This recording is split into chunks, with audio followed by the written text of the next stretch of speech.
Sering dengar soal saham, tapi masih bingung gimana cara kerjanya?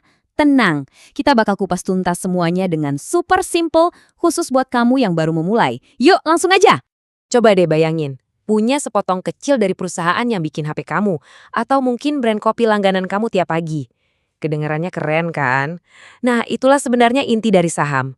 Dan ternyata itu mungkin banget loh buat kita lakuin. Oke, kita mulai dari pertanyaan yang paling mendasar dulu nih. Apa sih sebenarnya saham itu? Nah, ini dia jawabannya. Saham itu simpelnya adalah bukti kalau kamu itu ikut punya sebuah perusahaan. Jadi, jangan bayangin yang ribet-ribet dulu ya. Lupakan kode-kode aneh di layar. Intinya, pas kamu beli saham, kamu itu secara harfiah lagi membeli sepotong kecil dari bisnis tersebut. Biar lebih kebayang, kita pakai contoh angka ya. Misal nih, ada satu perusahaan nerbitin 1 juta lembar saham. Terus kamu beli 1.000 lembar aja. Artinya, kamu resmi punya 0,1% dari perusahaan itu. Emang sih, kelihatannya kecil, tapi kamu itu beneran salah satu pemiliknya loh. Dan jadi pemilik itu ada enaknya dong. Kamu bisa dapat bagian dari keuntungan perusahaan yang disebut dividen. Kamu juga bisa dapat untung kalau harga sahamnya naik. Dan yang keren lagi, kamu bahkan bisa ikut kasih suara dalam keputusan-keputusan besar perusahaan. Menarik kan? Oke, pertanyaan selanjutnya. Kalau saham itu bagian dari perusahaan, kok bisa sih perusahaan ngejual sebagian dirinya ke kita, ke publik? Datangnya dari mana?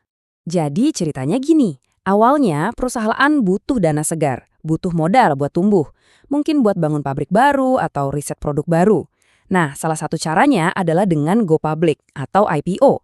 Ini momen di mana mereka pertama kali nawarin sahamnya ke masyarakat luas. Setelah itu, sahamnya resmi tercatat di Bursa Efek Indonesia dan dari situlah kita semua bisa mulai jual beli.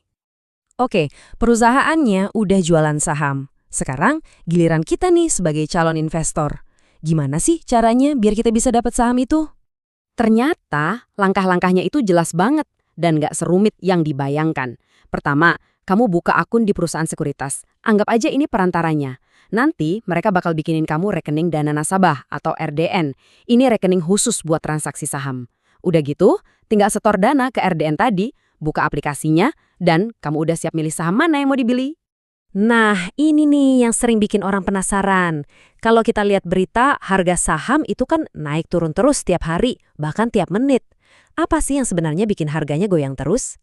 Wah, pemicunya tuh banyak banget. Bisa karena kinerja perusahaannya lagi bagus, atau sebaliknya. Kondisi ekonomi negara juga ngaruh. Bahkan berita atau sekedar sentimen di pasar juga bisa jadi penyebab.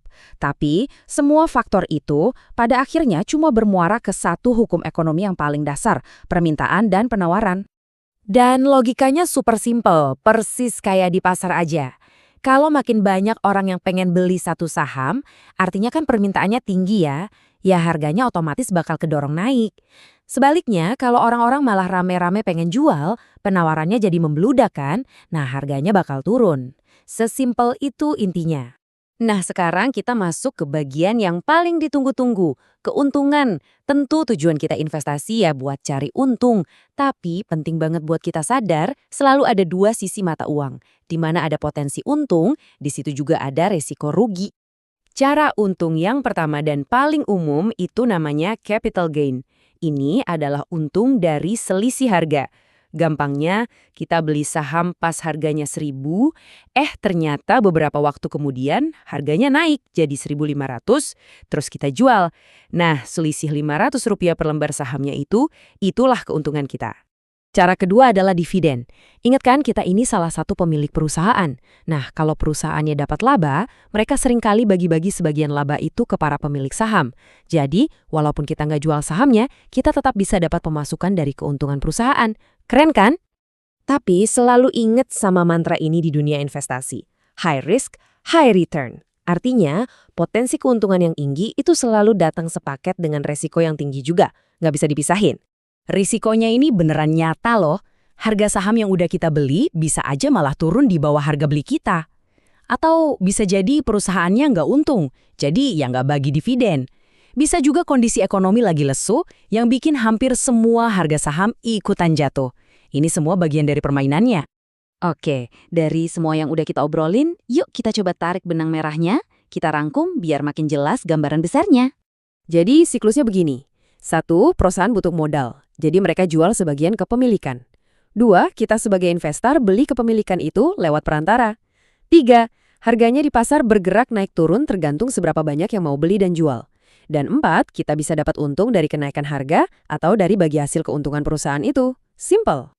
Kalau dari semua penjelasan ini cuma ada satu hal yang boleh kamu ingat, tolong ingat yang ini. Membeli saham itu artinya membeli sebagian dari sebuah bisnis. Titik. Ini bukan soal tebak-tebakan atau judi. Kamu itu sedang menaruh kepercayaan pada kinerja dan masa depan sebuah perusahaan yang nyata. Nah, pertanyaan ini bukan cuma penutup, tapi juga jadi awal dari perjalanan kamu. Dengan pemahaman baru ini, coba deh pikirin, kira-kira kamu pengen punya potongan dari bisnis hebat yang mana?